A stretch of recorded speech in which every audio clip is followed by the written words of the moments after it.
Tinha que perder. Então, vamos dar início a mais uma reunião do Conselho Administrativo do Instituto Pauliprev.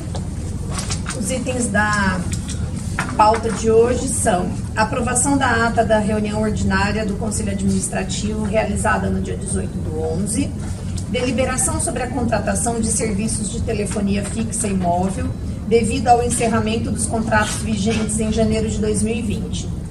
Informações sobre a certificação do nível 2 do Progestão, explanação sobre o cenário econômico e seus efeitos no Pauliprev, risco, rentabilidade e meta atuarial, e definição do calendário de reuniões para 2020. Então eu inicio os itens da pauta. Antes de iniciar, eu gostaria de dar as boas-vindas ao nosso novo membro do Conselho Administrativo, nosso amigo Paulo, que é servidor, já prestou algum tempo de serviços no Pauliprev, mas eu vou deixar você se apresentar para todo mundo. Seja bem-vindo mais uma vez, viu? Obrigado. Muito orgulhosa e honrada de ter sua presença neste conselho. Você, eu tenho certeza que veio para agregar e para somar muito para a gente. Seja muito bem-vindo. Obrigado. Pode se apresentar. Bom, boa tarde, pessoal. Meu nome é Paulo, sou supervisor da prefeitura, já faz alguns anos, desde 2012. Eu atuei na Pauliprev, na direção do Departamento de Perícia durante 2 anos, e agora com o concurso eu retornei para a prefeitura. Atualmente estou voltado na Secretaria de Recursos Humanos. E agora estou entrando junto com a equipe aqui, com o grupo, espero somar e trabalhar pelo melhor do Instituto. Importante frisar que você foi indicação, né? É certificado antes mesmo das eleições, já é certificado CPA 10, ou certificação Ambima. E é importante frisar que você participou do pleito, participou do processo eleitoral e é suplente, né? Estava na suplência dos eleitos e por indicação agora está fazendo a composição do conselho conosco, mas participou também do pleito. E o mais importante de tudo, deixar muito claro que já era certificado CPA 10. Parabéns, viu? Obrigado. Seja bem-vindo mais uma vez. Bom, vamos lá. Então, o primeiro item da pauta é a aprovação da ata do conselho do dia 18/11. A ata foi enviada previamente a todos por e-mail e pelo WhatsApp. Alguém tem algum adendo, alguma observação para fazer da ata do dia 18? Não? Não, pessoal? Então, vou colocar em deliberação. Está aprovada, Nara? Aprovado. Não vou pedir para você, Paulo, em virtude da sua não participação da reunião, tá? Silene, Edson, Eric. Então, a ata aprovada por unanimidade, tá bom? Só justificando, o Fábio vai se atrasar uns minutinhos, porque ele está passando por consulta, tá? Mas está chegando, tá, cara? O item 2 da pauta é a deliberação sobre a contratação de serviços de telefonia fixa e móvel devido ao encerramento dos contratos vigentes em janeiro de 2020. Os orçamentos também foram enviados previamente para todos os conselheiros por e-mail e também no grupo de WhatsApp, mas eu ainda tenho aqui, se alguém quiser questionar, olhar, sei lá, conferir se é a mesma coisa. Se alguém quiser também tirar alguma dúvida, aproveitemos o diretor-presidente e o diretor financeiro para questionar alguém. Eu ia pedir a mesma coisa que a Nara, para a gente entender um pouco melhor como funciona ali. Tá. Olha, mensalidade estimada dos serviços. Eu vou ler a descrição e o valor, tá? E o valor do serviço, então, para ficar bem claro. Assinatura do plano de serviço, são 3 assinaturas, num valor mensal de R$6, no valor anual R$72. Assinatura de serviço de gestão via web, também são 3, não vai ter, tá aqui custo zero. Ligações locais, móvel, de telefonia móvel para móvel, da mesma operadora, e de móvel para móvel de outras operadoras, e de móvel para fixo. 14 centavos o minuto, um valor mensal de 1.050, um valor anual de 12.600. Ligações dentro do estado para celulares da mesma operadora, para celulares de outras operadoras e para telefones fixos da cidade com DDD diferente, dentro do estado. 50 centavos o minuto, um valor mensal de R$ 175, R$ 2.100 por mês. Ligações para fora do estado, para celulares da mesma operadora, de outras operadoras e telefones fixos com DDD diferente, fora do estado. Também 50 centavos o minuto, R$ 75 de valor mensal e R$ 900 anual. Isso é uma estimativa, tá, gente? Um pacote de internet de 1 GB, 4G, no valor mensal de R$ 29,90, anual de R$ 358,80, totalizando R$ 16.030,80 no ano. É uma estimativa É uma estimativa baseada no consumo atual. no consumo, foi atual, a média do consumo. Na verdade, essas contratações, quando você faz de telefonia, você faz a contratação por estimativa, porque é um contrato de 12 meses. Mas você paga aquilo que efetivamente você consome. Nos orçamentos que nós encaminhamos, se você olhar o último quadro, tem a média real do consumo. Então você contrata por estimativa, que é esse valor maior, mas você paga efetivamente aquilo que está no último quadro. Que é pelo consumo real. Então, na verdade, por esse custo de 16 mil, esse ano nós pagamos R$ 1.205 pelo ano todo. É como se você pagasse por produção. Se era uma média mensal, depois faz uma média mensal do que vai consumindo. Não, eu tinha entendido isso. Eu só queria confirmar que falou a palavra estimativa. Porque são valores estimados. Até porque é móvel isso, né? Tem meses que você vai precisar usar mais, tem meses que você usa menos, tem meses que você recebe ligações, mas não precisa fazer tanto. Então é bem flexível. Não é uma coisa que dá para, né? Mas dá bastante diferença, né? Do valor atual para a estimativa, né? Do ano anterior, para esse ano, a gente tem uma economia de cerca de R$ 12 mil. Então, com dá essas pra... mudanças de contratos, né? Então a gente faz contratos novos, a gente verifica, por isso que você não tem prorrogação, anualmente você faz novos contratos, você readequa e você paga aquilo que você efetivamente consome. Embora a contratação seja por estimativa, você acaba pagando o consumo real e no nosso caso a gente reduziu muito o consumo por conta da mudança dos pacotes e dos produtos contratados. Foi aproveitando as promoções. Exatamente. Porque realmente teve uma média anual de R$ 1.200, então foi bem baixo. Bem baixo, né? Eu li os valores do menor preço, tá?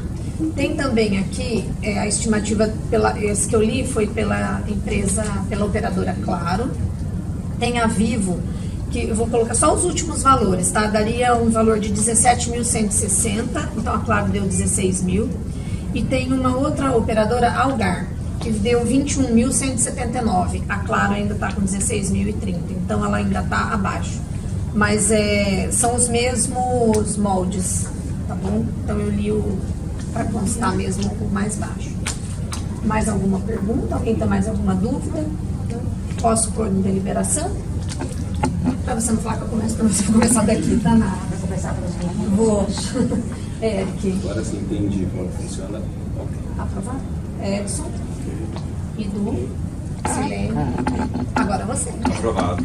Também. Então, por unanimidade, foi aprovada a contratação, a abertura, né, Na verdade, é um processo de dispensa que a gente faz na forma de uma licitação padrão, que a gente só vai efetivar no início do ano. Tá.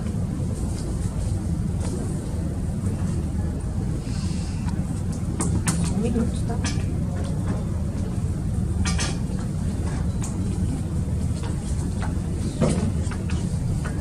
O terceiro item da pauta é as informações sobre a certificação do nível 2 do Progestão.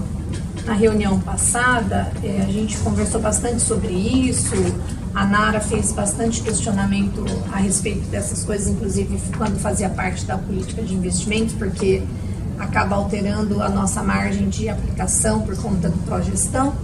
E aí, a Nara tinha feito sugestões e aí ela pediu que entrasse como item de pauta para que fosse dadas informações do que nós podemos fazer para auxiliar o Instituto a atingir o nível 2 do Progestão, o que está faltando,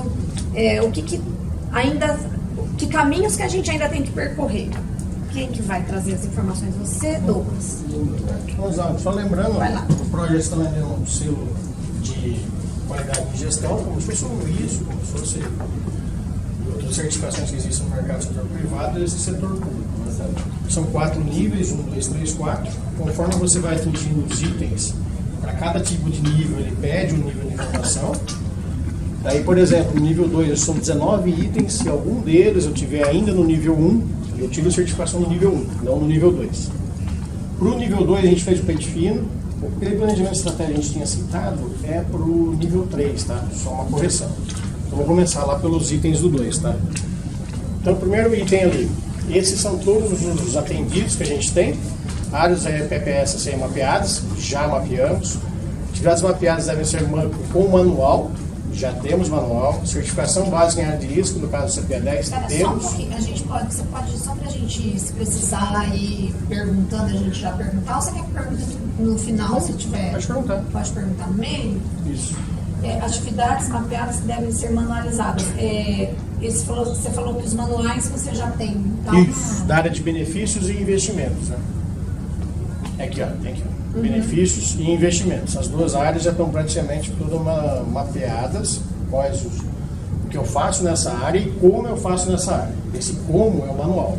Certo. Tem procedimentos para cada um. Seria possível disponibilizar para o Conselho ver esse manual para talvez ficar até fácil para entender? Acho que já está no site, né? Está no site? Ah, então tá bom. Eu funciono. Pode. Os manuais só são necessários nessas duas áreas específicas? Conforme o nível eu vou subindo, ele vai exigindo mais áreas.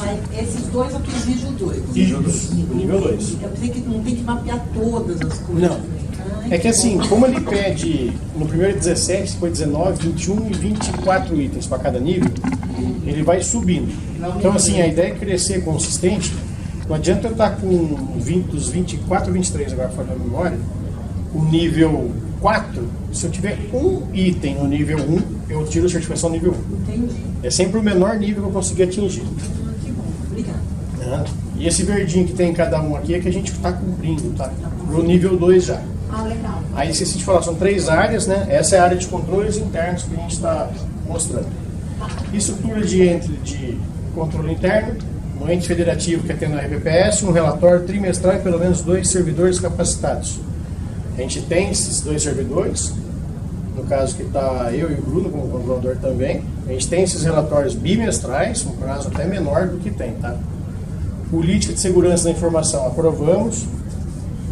Dos servidores, o uso do e-mail, regulamentação do e-mail, responsabilidades em usar o e-mail, desde até as informações, se pode tirar a informação do Poliprev, não pode, qual que é o processo da atualização, quando precisa ser tirado. Recenseamento de aposentados e pensionistas. A cada 2 anos ele exige. A gente fez o último nesse ano aqui, né? Terminando esse ano, em maio. De servidores ativos, mesma coisa, que é para conferir os benefícios, né? E o recenseamento continua sendo praticamente anual, não? Não, então, eles pedem a cada 2 anos. Mas Aí o quero ir, Instituto por exemplo, continua fazendo vida anual. anual, prova de vida anual. Aí quero para o nível 3, aí ele cai para 1 ano. Ele vai diminuindo. Na área de governança corporativa, né? O que a gente estaria devendo esses 2 itens aqui? É o relatório de governança corporativa.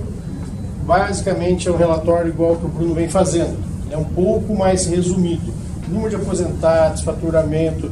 Para quem lê isso, tem uma ideia geral do Instituto.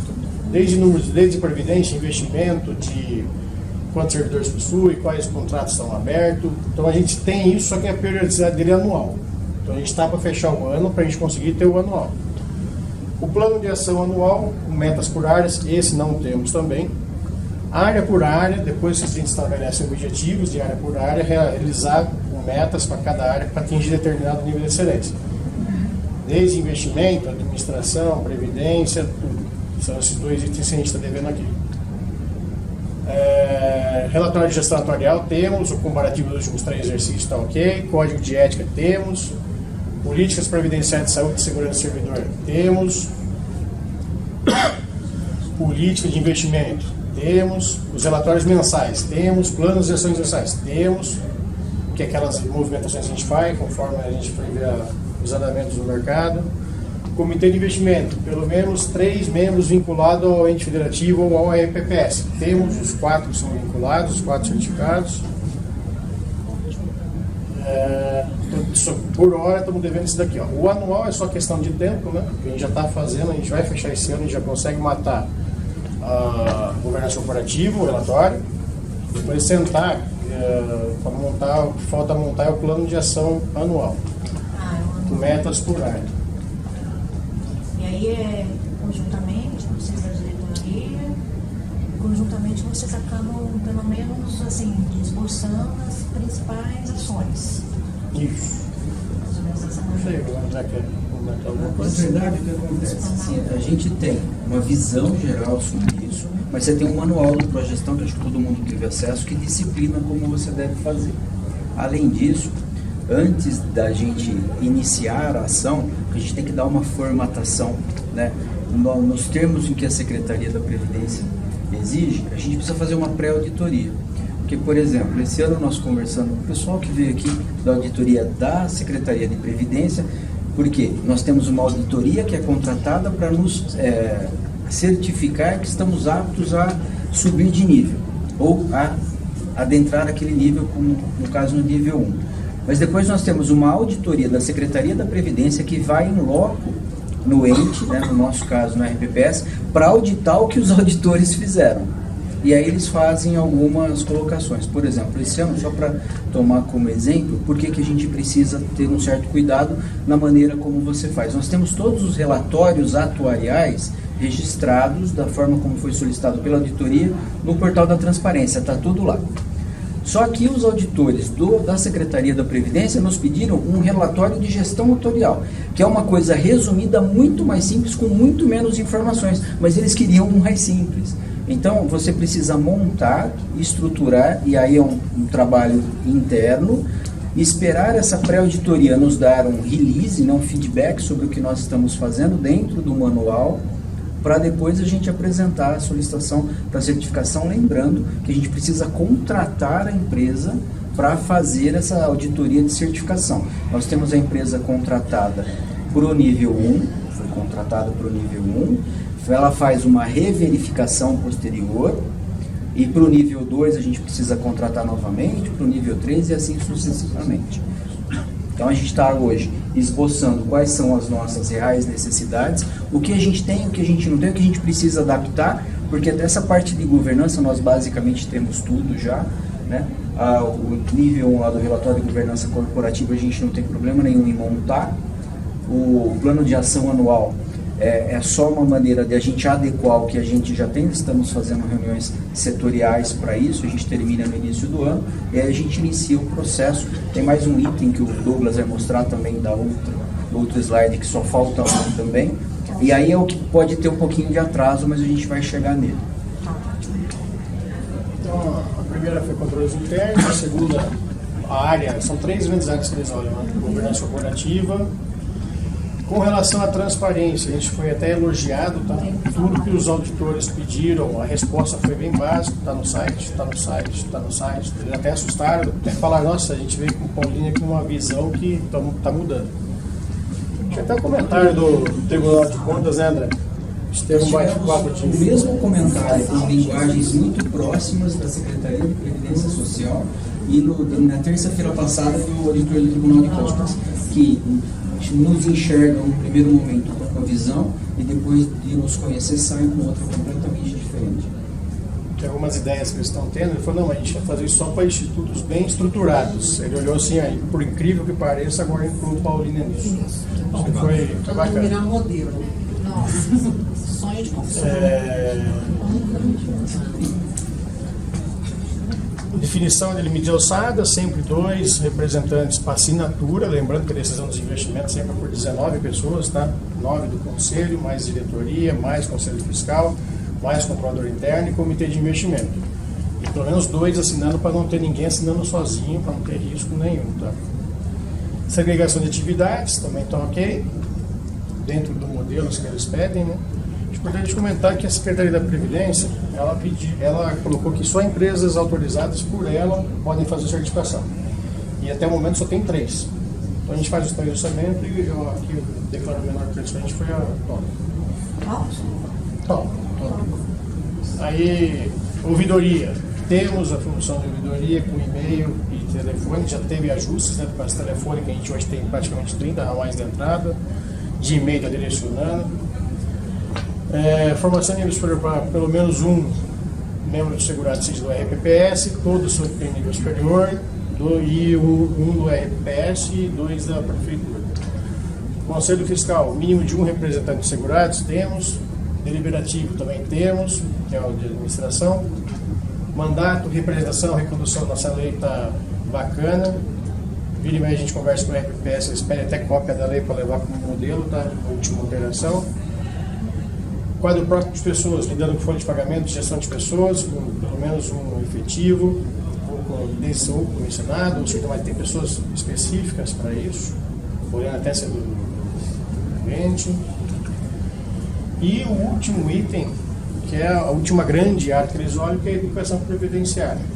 Se temos um plano de capacitação, teve vários treinamentos lá, principalmente, no final do ano passado, esse ano para servidores, e treinamentos pontuais, né? Principalmente até agora, o pessoal dos procuradores para atualização da PEC.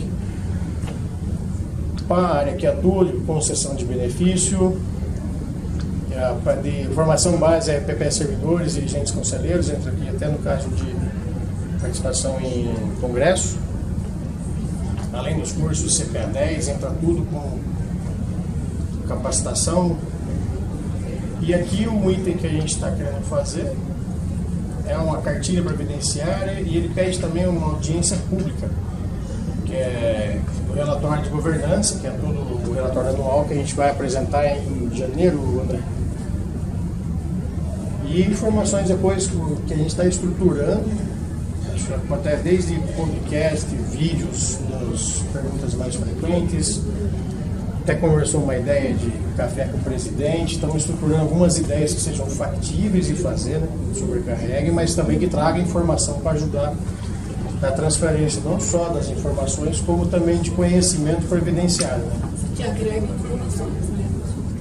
Para o servidor. Isso. E facilita também, eu acho. Então, quando você tem assim. Não, aí a ideia é essa. A gente, como está dentro da lei, o Instituto coloca as dificuldades que tem, que a lei diz, até ajuda, né?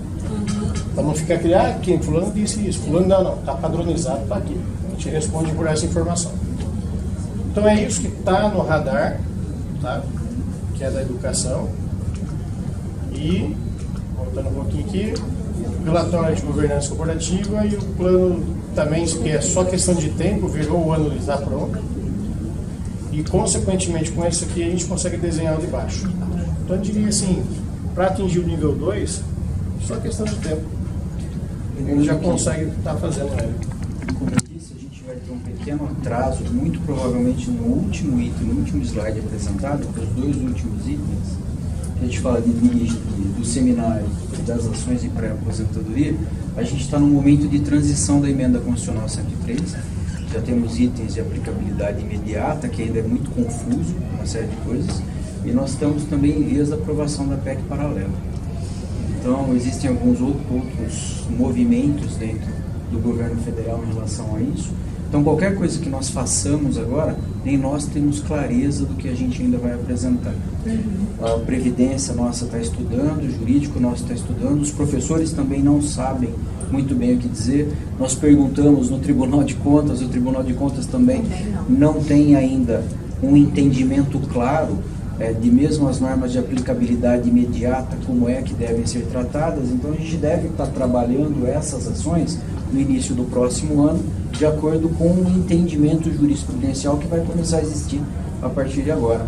Se vocês lerem matérias sobre as reformas previdenciárias de especialistas em previdência, eu sei que o Edu lê sempre, Os especialistas em direito previdenciário hoje estão dizendo que é um Frankenstein, né, cheio de problemas, e que não pensaram nos 3 mil municípios e estados que têm RPPS ou fundos de pensão para fazer uma unificação de entendimento. Então a gente tem ainda um caminho a percorrer para chegar naqueles últimos 2 itens lá para certificação de nível 2. A gente espera que, atendendo as outras demandas, restando aqueles 2 itens, a gente consiga fazê-los concomitantemente a uma eventual contratação de nova empresa de auditoria para já dar entrada no processo de certificação do nível 2. André, alguém já deu entrada na aposentadoria, com a nova aposentadoria? Não. Alguém já protocolou? Não, mas nós estamos discutindo isso, e o entendimento até agora do nosso jurídico é de que, por enquanto, não há alteração nenhuma, porque as regras ainda não têm eficácia para a gente. Então, idade, essas coisas ainda não se apresentaram para a gente. Agora, existe uma movimentação na Secretaria de Previdência que toda hora está soltando norma técnica agora, né, nota técnica, na verdade. Existe uma discussão sobre isso, existem outros movimentos acontecendo, e a gente não sabe o que vem do governo. Porque existe um movimento muito claro, e essa é a minha opinião, de enfraquecimento dos fundos de pensão e dos RPPS a nível nacional. Então, o que vem a partir dessa emenda constitucional 103, já que os RPPS e os fundos de pensão são grandes estocadores de dinheiro, a gente não tem clareza ainda. André, outra coisa, para mudança de nível, é qualquer momento que a Pauliprev estiver ok. Não tem um período assim, tem que ser até junho, tem que ser até outubro. Não. No momento que tiver ok, No faz. momento que está ok, você faz a auditoria e pede a certificação. Tem aquela auditoria prévia, né? Aí eles fazem todo o relatório, apresentam, e depois de um certo momento a gente recebe a certificação. Lembrando que esse ano ainda, por conta de ser o início do Progestão, a gente ainda poderia atender a um determinado percentual, né, de itens. 70% a gente certificava em média. A partir de 2020, não, é 100% para todos os níveis. E essa Acabou essa análise já é moratória. no 100% já. Se diz que falta, já está fazendo 100%. A gente está Nós já trabalhando temos 100%. Isso não. E essas análises que a gente fez é considerando 100% dos itens. Para atender tudo e ficar redondinho. no nível 1 nós temos 100%. Não, é No isso. nível 2 Então, no nível 2 falta só esses 3. falta isso Que aí. vai acontecer de acordo com o que caminhando com isso. Eu acredito que com mais demora que nós tenhamos, com todo o processo, no primeiro semestre a gente vai estar habilitado e adequado já para certificar no nível 2, para já impactar a política de investimentos talvez em 2021.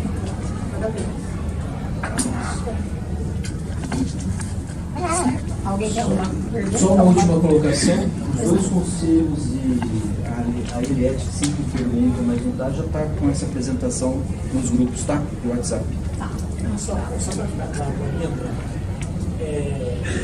a certificação, a empresa que vai fazer auditoria, certo? Contratada pelo RPPS, faz a auditoria. Essa auditoria depois é auditada pelo Tribunal de Contas, por tudo. Você faz uma pré-auditoria, depois você faz uma auditoria, aí você apresenta o relatório. Aí é essa empresa que apresenta o relatório para a Secretaria de Previdência e informando que nós estamos aptos ou não. Após nós estarmos aptos, é emitido, né, o certificado de nível, 1, 2, independente do nível.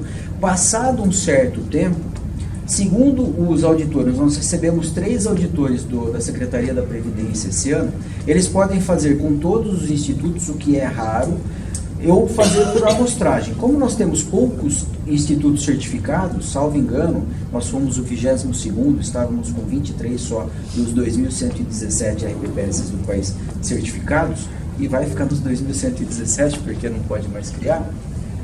Eles pegaram, nós fomos o terceiro que eles fiscalizaram, exaustiva, por assim dizer, aqueles que eles desconfiaram da auditoria, porque como a fama de Paulínia em todas as instâncias é bem complicada, e isso foi nos dito. O Hélio, que é da Secretaria de Previdência Social, ele é o responsável pela área.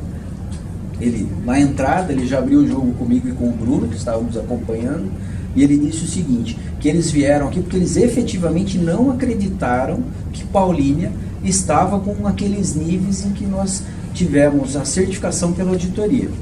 E no final da reunião, foi uma reunião de cerca de 2 horas, o Bruno apresentou bastante coisa, eu ficava entrando e saindo, né? E no final eles nos se reuniram com a gente, né, depois de termos apresentado tudo. Eles fizeram o apontamento do relatório de gestão atuarial, disseram que a gente tinha apresentado mais do que precisava, mas que eles queriam naquele formato.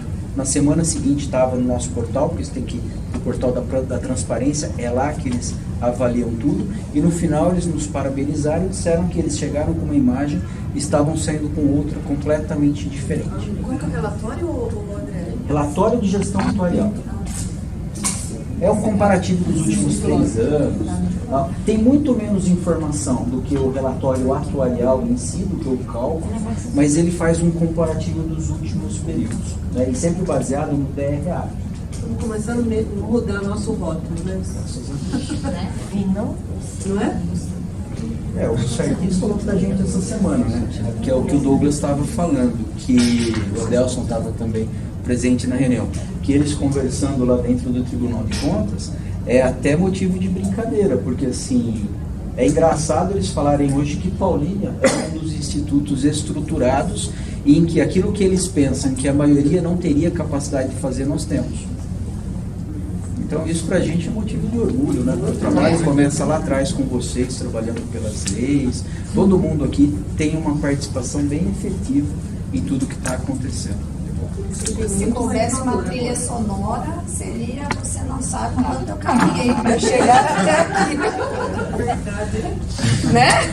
Se coubesse, tivesse um DJ aqui para pôr uma trilha sonora para esse momento, seria esse. É o que nos cabe, né? Continuar implementando essas ações para usar cada vez mais a nossa imagem. Pois é. Mais alguém, gente, quer falar alguma coisa do Progestão? Quer tirar mais alguma dúvida? Eu só quero dizer que finalmente a gente fica feliz de ver que a atuação que começou lá atrás agora está dando os seus frutos. Tem que ter um. Bom, então vamos tirar lá. as pedras do caminho. O item 4 é explanação sobre o cenário econômico e seus efeitos no Pauliprev. Risco, rentabilidade, meta atuarial.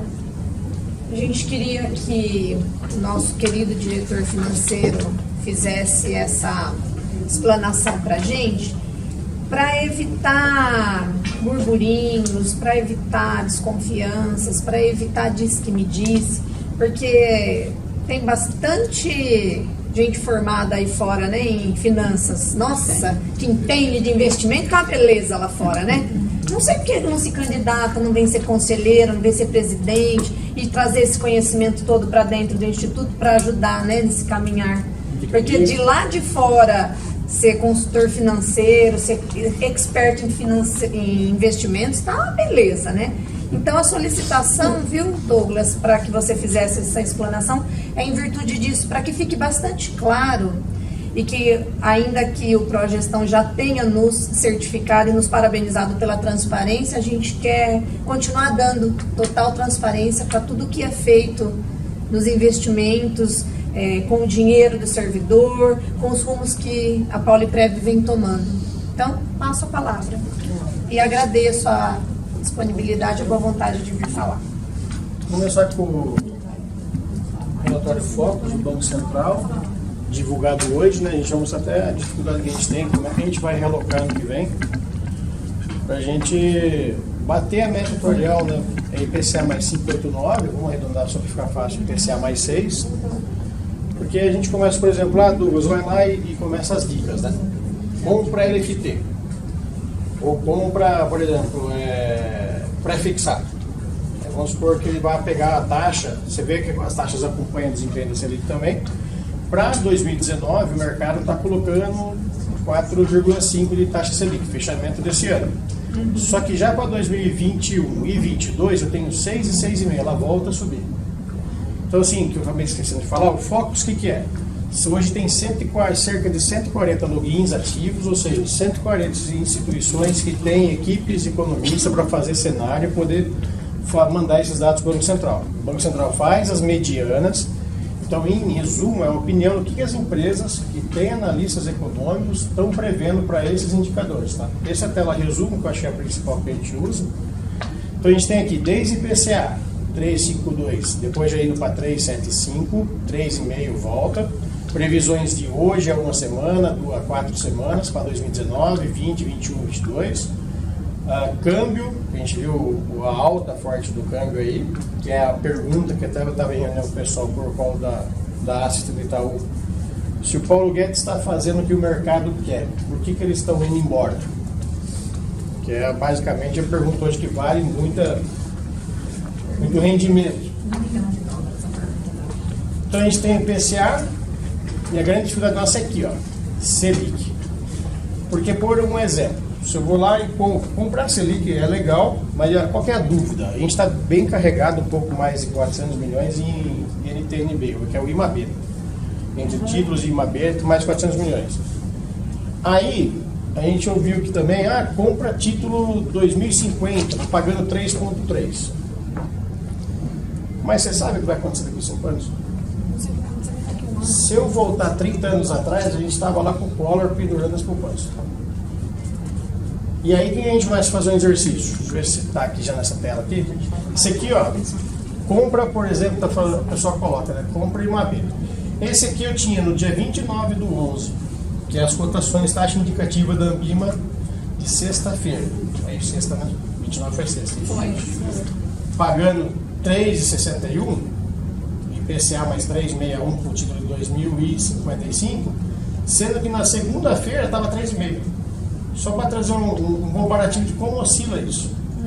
Então, assim, a gente entra ou não entra em títulos. Aí eu vou lá e ponho uma posição alta com 3,3, 3,60, no caso está pagando ali.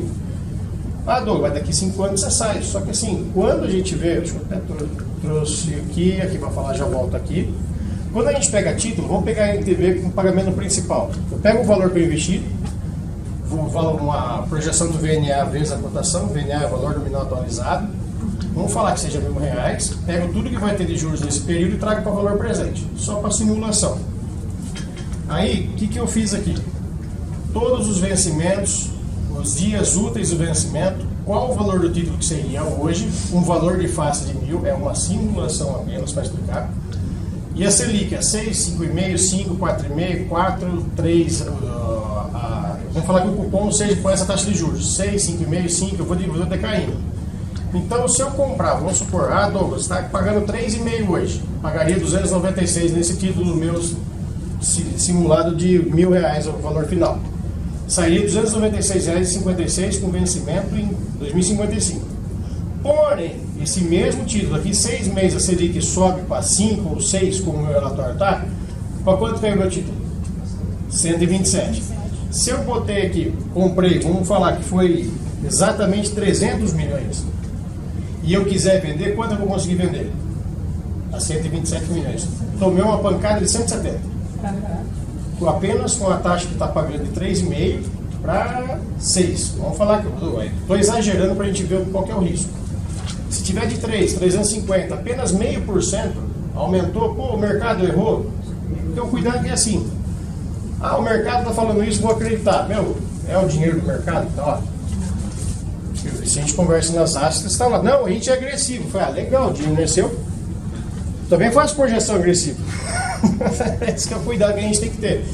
Então, assim, você vê que a sensibilidade do título, porque aquela coisa, não, mas daqui 5 anos, se tiver título pagando 6, a gente vende de 3 e pega um de 6. Mas olha quanto eu vou perder nessa venda. Só uma simulação com um título de 1.000 não é assim que calcula, tá? Só para ter uma ideia. Douglas, e assim, acho que você vai conseguir falar muito melhor que eu. Mas também a gente tem que pensar o seguinte, a questão do nosso próprio fluxo de caixa. Como é que você tem certeza da estabilidade que a gente está vivenciando hoje, que você só vai precisar daqueles valores daqui 5 anos? Porque pensa a projeção que a gente tem que fazer, tem que ter certeza, o número de aposentadorias, ia ter que ter uma estimativa tão certa para saber daqui 5 anos. Se tivesse igual a situação dos 4 anos atrás, né? IPCA mais 6, 6 e pouco, vai botar o MBI inteiro, porque vai ter tudo, um cupom semestral. Você faz isso, seu caixa por 30 anos. Mas eu falo do fluxo mesmo. Não, sim.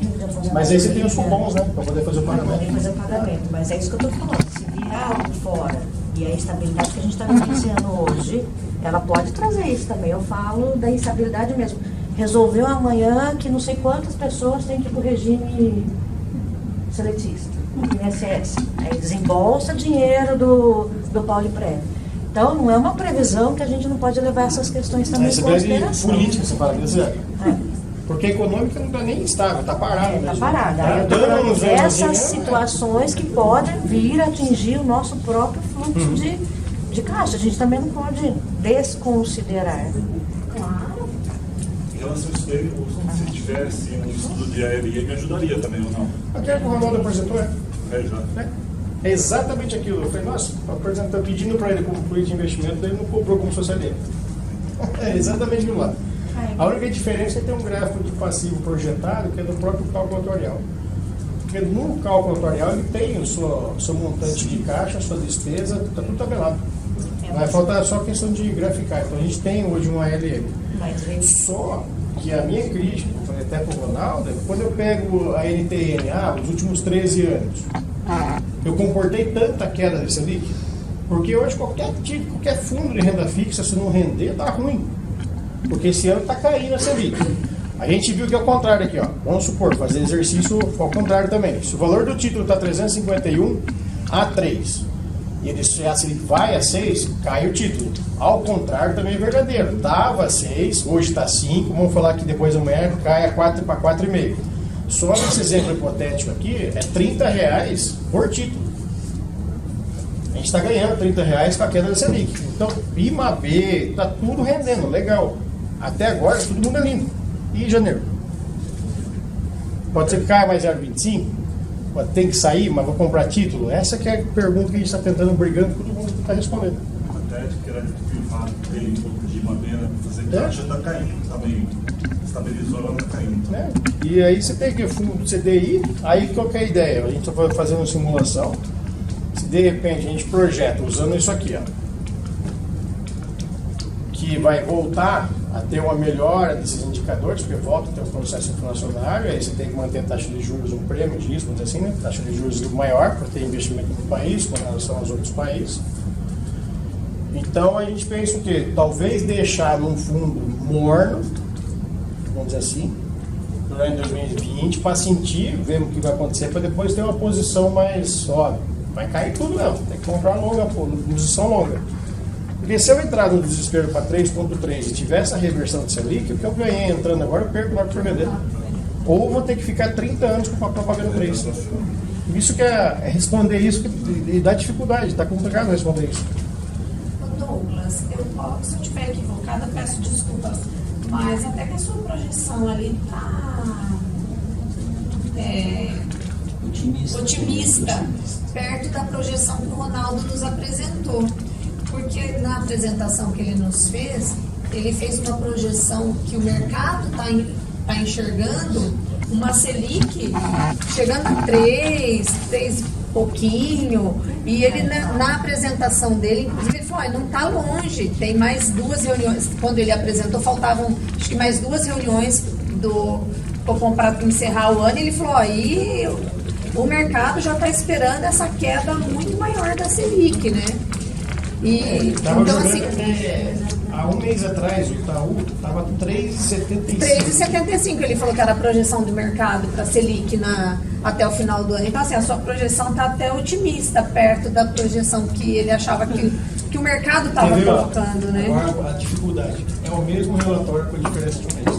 Então, pois é, isso mostra que... Como é que eu vou dar firmeza? Não dá, então, isso mostra que o mercado financeiro, que o país não está nessa estabilidade nem de longe, né? Nem de longe. A gente tenta pegar, a gente consulta vários analistas, várias casas, as principais, eles têm uma estrutura estruturalmente melhor. Porque é o seguinte, se vamos supor, aí os caras vão lá e botou aqui, ó, vai estar 4, vai ter uma estratégia em cima de 4. Passou 2 meses, foi para 5, rebentou tudo. O cara falou, não, a gente corrigiu a projeção. Ah, legal, e o dinheiro? E o dinheiro, né? É fácil corrigir. Aí ele vai lembrar assim, não, você assinou um negócio lá que não tinha risco perder, e aí isso acaba acontecendo. Então, assim, a gente tentando entender nas entrelinhas o que é uma posição confortável. Até o próprio IMAB. Vou entrar no curto, tá menos sensível à queda da Selic. Não, entra no mundo, vai provar a previdência. Eu não sei se vai Não sei se vai provar. aprovar, não sei nem Prefiro se- ganhar menos, mas ganhar. Tanto é que em agosto que reverteu e esse mês também está revertendo um pouco, a gente apanha menos. Que é uma forma de segurar, né? Que não é dinheiro de pinho isso aí, né, gente? Desculpa a expressão. É, o Ronaldo Responsabilidade passou tem que ter uma isso aí. imagem assim, quase que com uma carteirinha de super fã do Guedes. E eu quero matar ele com essa carteirinha dele junto com o fã dele, o ídolo dele. Né? E essa tela projeta bem. Mas Ó, ele também deixou câmbio. claro. Quanto tá o câmbio aqui, ó? A quanto tá? Olha o mercado ao mês passado. Não, vai fechar o câmbio em 2019 a 4. Aí deu tudo aquela questão aí, uns falam que é pés da China, outros, pra mim, na minha opinião, subiu o dólar, os caras estão comprando carne, preferem vender pra fora, que é mais interessante vender pra fora, aí começa aquela crítica, né? Pô, a carne produzida aqui pro brasileiro aqui vai pra lá, e é bom que eu mando parte pra lá, falta aqui, eu subo o preço. Aí o cara fala, não, então todo mundo, nem é bom todo mundo comer carne pra não subir mais o preço. Mas deixa eu ser então você comer carne. É umas coisas estranhas, né? É forçar a gente ser Mas é importante vegetariano. lembrar também que quando o Ronaldo falou sobre a expectativa dele com queda de juros, queda de Selic, e seria bom para a economia, ele também fez o alerta que é bom para a economia é ruim para os RPPs. Isso é verdade. Então ele vocês falou vão ter que ter mesmo. mais agilidade, Mais ter que assumir posições de maior risco por conta das suas metas atuariais. Então toda essa projeção e essa preocupação que a gente vem trazendo e vem acompanhando no mercado, o comitê faz um trabalho brilhante sobre isso, para que a gente tente entender minimamente aquilo que nós podemos fazer para mitigar nossas perdas ou ganhar um pouco.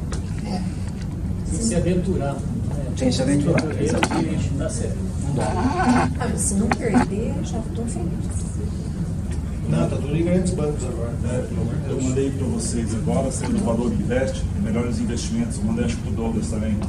Você vendo lá os melhores investimentos, que é dos bancos grandes, a gente já tá. Itaú, tipo, você estudou o ciclo da Valor. Não, a gente viu semana passada, mas só bati o olho.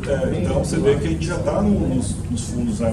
É importante ficar claro isso, que embora a gente ainda tenha os programas de volatilidade do mercado, as nossas posições atuais, elas são seguras, né? Com um pouco mais, um pouco menos de ganho, mas elas são seguras. Nosso problema é o passivo recebido.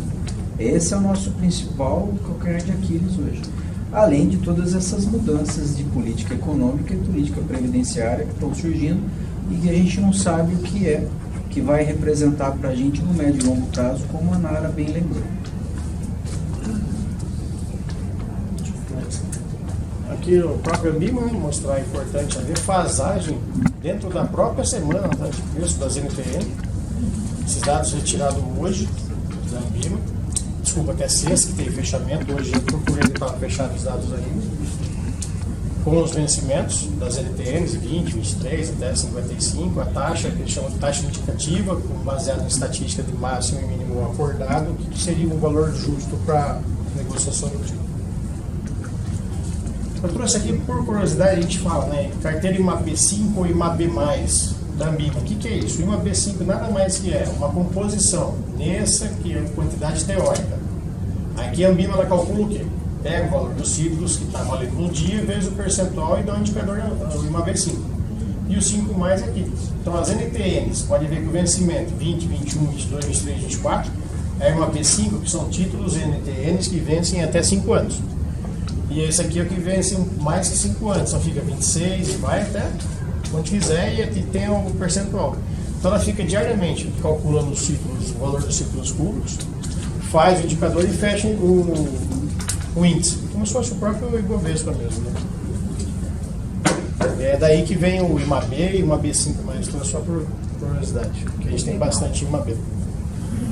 A principal que a gente trouxe para fazer essa projeção aqui, né, que eu queria destacar a dificuldade, né, que às vezes eu ganho na rentabilidade 0,1, 0,2 a mais, mas eu perco na venda. Se eu não quiser ter essa perca aqui, eu vou ter que ficar carregando o título até 2055. Então aqui é só uma sensibilidade com o título, o valor simulado de R$1.000, trouxemos o valor presente desses dias úteis aqui, que dá 35 anos, né, ano de 252 dias úteis. Para cada taxa Selic aí altera, né? Ah, estou com o título 2022, por exemplo, isso na data de hoje. 2022 está 854. Se a Selic cair para 3, vai para 923. A gente queria mostrar aquele movimento, né? Cai a Selic, sobe título, desce Selic, sobe título, cai Selic, abaixo o.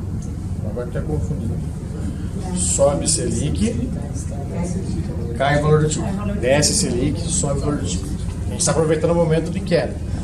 Aí, dado que a gente viu aqui, só reforçando aqui, que o mercado está falando que 2020 vai se manter em 4,5%, o que a gente faz? Nada que não vai dar mais para ganhar uns percentual, tá?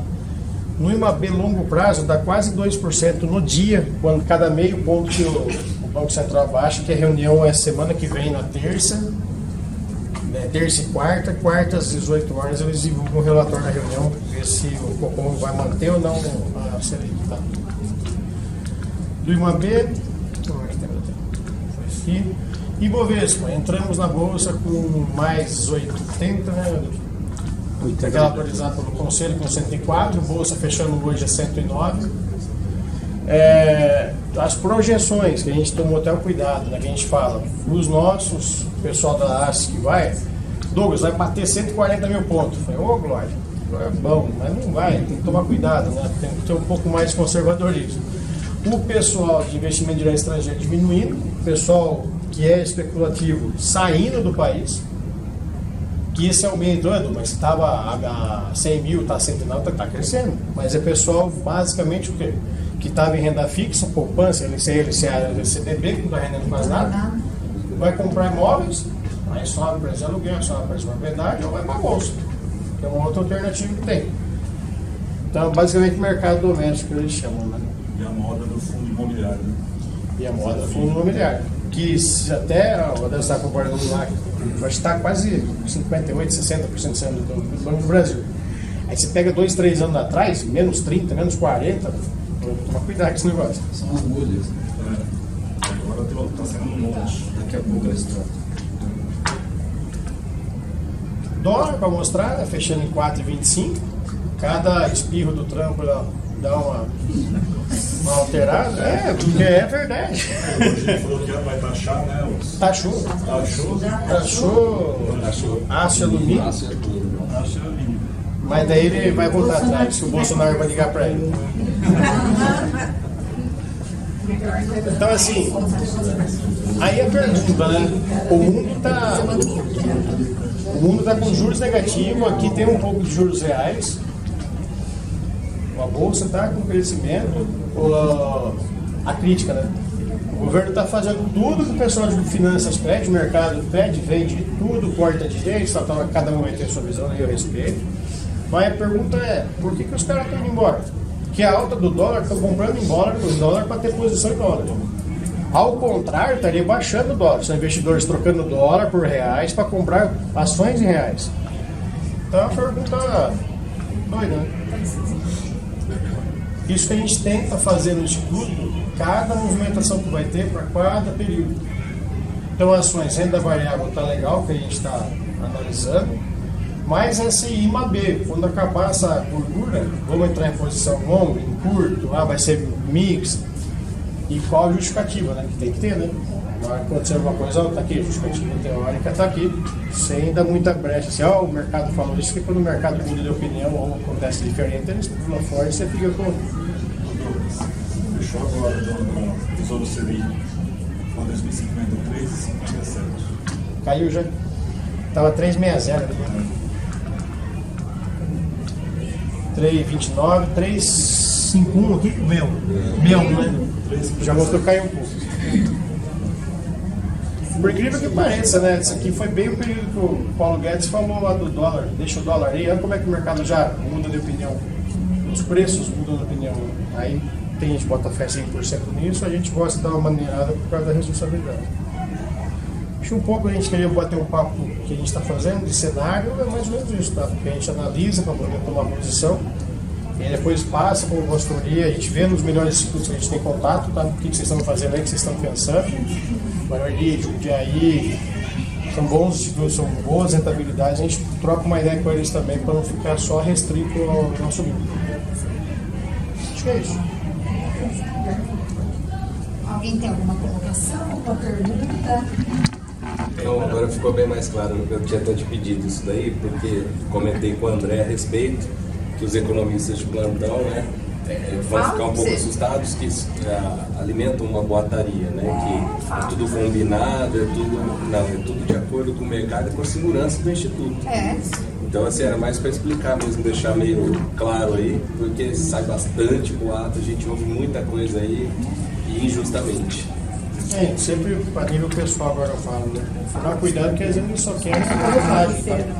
Você entrar e sair do investimento, ganhando ou perdendo, ele ganha a corretagem. Né? Então, cuidado. Todo dia vai ter uma novidade boa para comprar, outra para vender. Tomar cuidado com isso. Parabéns, Douglas. Mais uma vez, parabéns e muito obrigada. Aí, na próxima semana, eu acho que até sexta a gente consegue ter os extratos em novembro, a gente dá a posição dos investimentos. Só vou confirmar mais no final de semana, a gente vai conseguir todos os extratos. Espera um pouquinho, a gente tinha projetado essa apresentação para o dia 16, mas como antecipou, a gente não tem certeza da apresentação de todos os dados. Sem para fazer meia hora, sem problema. O quinto item da pauta é a definição do calendário de reuniões de 2020. Eu vou explicar por que eu pautei dessa forma. As nossas reuniões acontecem sempre nas primeiras e terceiras segundas-feiras do mês. Sempre. Porém, observando o calendário de 2020, a grande maioria dos feriados nacionais caem justamente às primeiras segundas-feiras do mês. E aí nós teremos que ficar reajustando o calendário mês a mês. Por exemplo, setembro, outubro e novembro, nos 3 meses tem um feriado na primeira segunda-feira. Então a gente vai ter que alterar a data.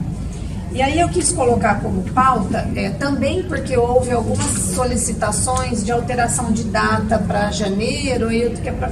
Assim, vou só deixar claro que infelizmente não dá para atender às necessidades pessoais de cada conselheiro, porque somos 8 por enquanto, na realidade era para ser 9.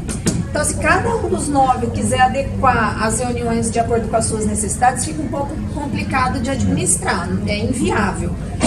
Mas eu queria que vocês pensassem, analisassem a possibilidade de transferir, em vez das primeiras e terceiras, fazermos nas segundas e quartas segundas-feiras do mês. Por conta dos feriados nacionais, não é por problema pessoal. Se vocês disserem também que não, que tá tudo bem a gente mudar, alterar as datas no decorrer, a gente altera, para mim não tem problema. Eu só acho que quando a gente define o calendário anual, fica fácil para todo mundo se programar com férias, com toda a vida, né? Então eu acho que fica mais fácil. Reservar um espaço aqui. Sugestão só para todo mundo ter uma noção de como vai ficar Não dá. Sabe por quê? Porque às vezes bate com sessão da Câmara e as terças-feiras eu não posso. É complicado. O dia da semana a gente já debateu bastante, já chegou à conclusão que segunda-feira é o dia. O que a gente só precisa saber é se a gente mantém as primeiras e terceiras ou se a gente delibera pelas segundas e quartas. Da maneira que você colocou, acho que é segundas e quartas, segundas-feiras. Aí em janeiro seria mais pro final do mês e uma... Já iniciaria a partir de janeiro. Com isso, já não teríamos a reunião no dia 6 de janeiro, porque daí no recesso não tem como nem fazer pauta, né, gente? Vocês não querem que eu faça pauta, publique no Réveillon, não, né? Seria dia 13, né? Seria dia 13. Por que não, né? O que tem? Não, é uma sugestão, mas alguém tem mais alguma sugestão? Não, ou tem alguma? Como já começou a sugestão com 13, né? O calendário que você mandou. O calendário, inclusive o calendário de janeiro, ele já começava com a primeira reunião no dia 13. Depois a outra seria... 27. 13, aí ficaria 13 e 27. Em fevereiro, ficaria 10 e 24, porém em fevereiro tem um problema, 24 é carnaval. Já pode trocar agora. E aí, março ficaria 9 e 23, abril 13 e 27, Maio, 11,25. Junho, 8,22. Vocês vão lembrar não disso que eu tô falando. Não, mas Você tem que mandar tudo por escrito. Só o primeiro mês. Amanhã eu já atualizo, mano. 13 e 27. Mas assim, ó, setembro, por exemplo, se for manter feriado na primeira, outubro é feriado na primeira. Então, assim, não, outubro não. Outubro é feriado na segunda. Em fevereiro já é verificado, né? Tem transfere para quinta ou sexta. Não, sexta-feira. Não. É.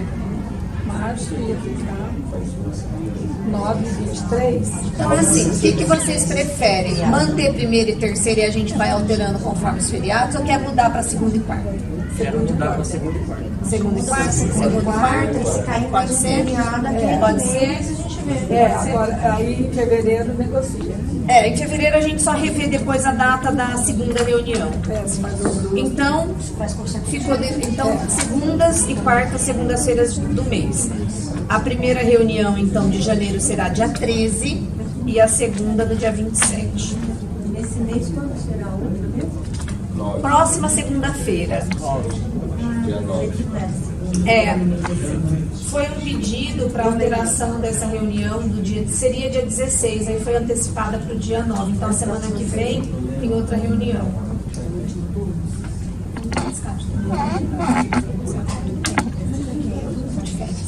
Não tem problema. Essa é negativa, né? A gente já ia pedir mais seu, né? No dia 9, trimestral. Eu acho que a gente pode até aproveitar o momento e definir, né, pauta da próxima reunião, segunda que vem, porque eu já tenho que publicar essa semana, né? Só pedir deixar a ata dessa reunião da próxima, de janeiro a janeiro. Pra janeiro? Pode, claro. Pra mim tudo bem. Pode, gente. Pode.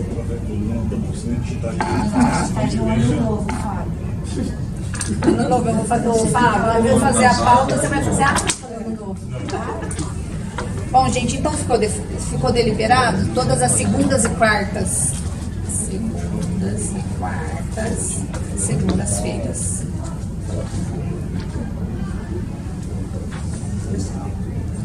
Então, em janeiro, no dia 13 e 27. Depois a gente coloca o calendário das próximas datas no grupo, tá bom? Alguém tem alguma sugestão de pauta para a semana que vem? Grupo lindo. Talvez, entre pauta do comitê, a gente conseguir chegar numa conclusão. A gente avisa até quinta ou sexta, a gente já dá uma posição, tá? Mas eu vou publicar a pauta antes, lindeza.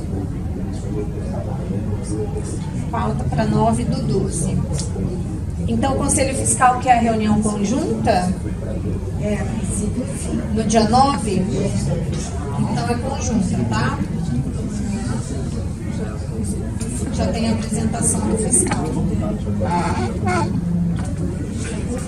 Se não for, a gente já faz contato com você. Tá bom. André, tem algum assunto que você gostaria que pautasse para a próxima semana?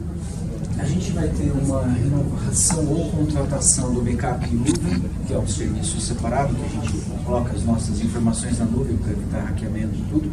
A gente está cotando orçamentos ainda. Não sei se só se surgir mais alguma coisa, talvez, se nós tivermos todos os extratos, a gente apresente uma posição da nossa carteira de investimentos, mas aí a gente ainda está na dependência de receber essas informações. Não tem nenhum, a não ser que surja um fato novo, eu não tenho nenhuma demanda por agenda, por pauta na próxima reunião. Faremos então a reunião conjunta com o Conselho Fiscal, que eles farão uma apresentação do trimestral e a gente vai conversando. Eu acho que eu vou achar os assuntos que eu preciso, coloco para vocês no grupo, tá? Tudo bem? Até quarta-feira a gente já tem uma definição sobre eu precisar das pautas. Tá bom. O backup em nuvem, provavelmente, porque eu acho que até quarta a gente já vai armazenar todos os orçamentos, a gente já pauta, isso seria uma pauta. A apresentação da carteira fica na dependência do nosso departamento de investimentos. Mas até quarta a gente alinha. Tá bom. Tá ótimo. Obrigada. Se tiver já as duas apresentações, do Comitê de Investimentos do Conselho Fiscal, já vem central da pauta, né? Agora, se uma das duas não tiver, aí sim,